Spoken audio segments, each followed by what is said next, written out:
महाड नगर परिषद निवडणुकीच्या पार्श्वभूमीवर राष्ट्रवादी भाजप युतीने शहरात अभूतपूर्व शक्तीप्रदर्शन करत नगराध्यक्षपदासाठी सुदेश कळमकर यांचा अर्ज दाखल केला आहे।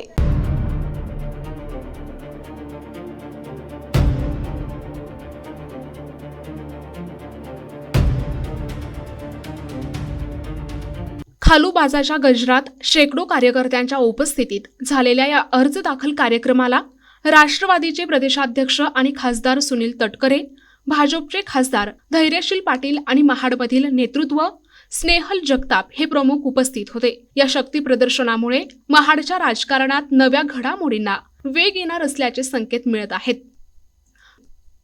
विशेष प्रतिनिधी NTV न्यूज मराठी, रायगड।